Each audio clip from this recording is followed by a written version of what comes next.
है। समीकरण को संतुलित करते समय विभिन्न मूलभूत नियमों का पालन करने की आवश्यकता होती है।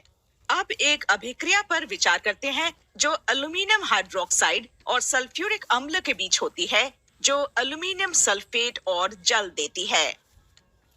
आइए हम अभिकारक और उत्पाद के रासायनिक सूत्र वाली समीकरण को ध्यान से देखते हैं।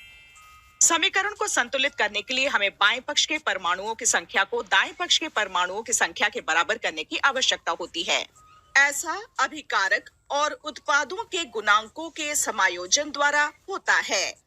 जैसे समीकरण में एल्यूमीनियम के 2 परमाणु दाएं पक्ष में हैं, इसलिए हम AlOH3 के सामने 2 लगा सकते हैं। अब दाएं पक्ष में 3 सल्फेट समूह है। समीकरण को संतुलित करने के लिए बाएं पक्ष के सल्फ्यूरिक अम्ल पर हम गुणांक 3 लिख सकते हैं।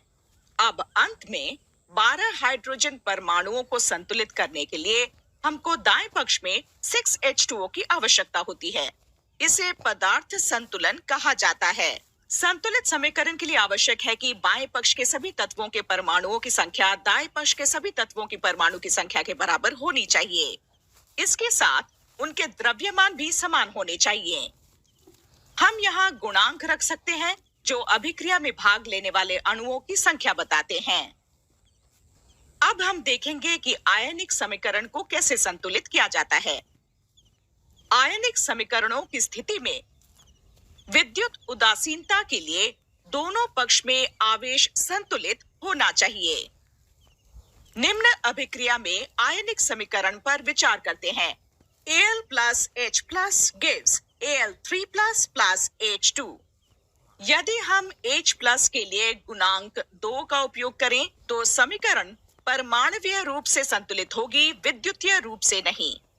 जैसा कि हम समीकरण में देख सकते हैं, बाएं पक्ष पर कुल धनावेश 2 है, जबकि दाएं पक्ष पर कुल धनावेश 3 है। दोनों तरफ समान आवेश के लिए हम H plus को 6 से और Al3 plus को 2 से गुणा करेंगे। इस तरह दोनों तरफ धनावेश 6 होगा। अब हम दोनों पक्ष में परमाणुओं की संख्या को संतुलित कर सकते हैं। इस प्रकार संतुलित समीकरण है 2Al plus 6H plus gives 2Al3 plus 3H2। अब ये समीकरण आवेश और परमाणुओं की संख्या के संगत संतुलित है। सारांश: किसी भी रासायनिक समीकरण को अभिकारकों और उत्पाद में गुणांकों के समायोजना द्वारा संतुलित किया जा सकता है। आयनिक समीकरणों की स्थिति में विद्युत उदासीनता बनाए रखने के लिए दोनों पक्ष में आवेश समान होना चाहिए। अब आप समझ गए होंगे कि इस तरह हम रासायनिक समीकरण को लिखकर उसको संतुलित कर सकते हैं।